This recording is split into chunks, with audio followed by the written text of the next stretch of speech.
গোছালো পোশাক, মিষ্টি ভাষা আর ভদ্র ব্যবহার দেখে মনে হবে সাধারণ কেনাকাটা করতে আসা গ্রাহক, কিন্তু এই পরিপাটি লেবাসের আড়ালে লুকিয়ে আছে এক ভয়ানক চোরচক্র। নারী ক্রেতা সেজে বিভিন্ন দোকানে চুরি করাই যাদের প্রধান পেশা।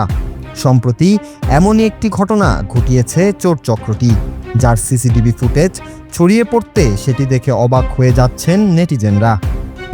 শাড়ির নিচে লুকিয়ে এভাবে কয়েক লক্ষ টাকার পণ্য চুরির বিরল ঘটনায় হতবাক দোকানিরাও। ভাইরাল হওয়া ওই সিসিটিভি ফুটেজে দেখা যায় সাধারণ ক্রেতার বেশে দুই নারী একটি নামী শাড়ির দোকানে প্রবেশ করেন।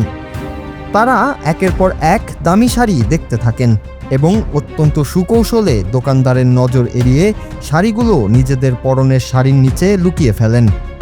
তাদের হাতের কারসাজি এতটাই নিখুঁত ছিল যে সামনে দাঁড়িয়ে থাকা দোকানদার গুণাক্ষরেও কিছু টের পাননি। সুযোগ বুঝে তারা এক একটি ভাঁজ করা শাড়ি অতি দ্রুত নিজেদের পায়ের ফাঁকে বা পেটিকোটের ভেতর গুজে নিয়ে স্বাভাবিকভাবে দাঁড়িয়ে থাকেন। চাঞ্চল্যকর এই ঘটনাটি ঘটেছে ভারতের ওড়িশার একটি শাড়ির শোরুমে। স্থানীয় গণমাধ্যমের প্রতিবেদন অনুযায়ী ওই দুই নারী মিলে দোকান থেকে প্রায় 7 লক্ষ টাকার দামি সব শাড়ি চুরি করে চম্পট দিয়েছেন।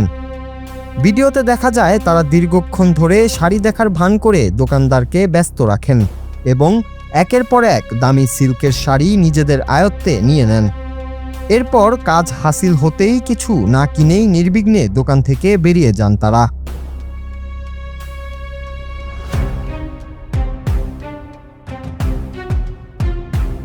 দিনের শেষে স্টক মেলাতে গিয়ে যখন শাড়ির সংখ্যা কম পড়ে তখন সন্দেহ হওয়ায় দোকান মালিক সিসিটিভি ফুটেজ পরীক্ষা করেন, আর তাতেই বেরিয়ে আসে চুরির এই অভিনব ও দুর্ধর্ষ কৌশল।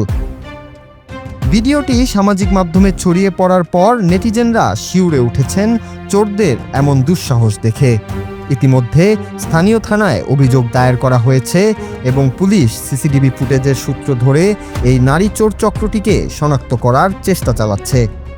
এই ঘটনাটি বর্তমানে সকল ব্যবসায়ীদের জন্য একটি বড় সতর্কবার্তা হয়ে দাঁড়িয়েছে। Nur Raju, Bangla TV news desk.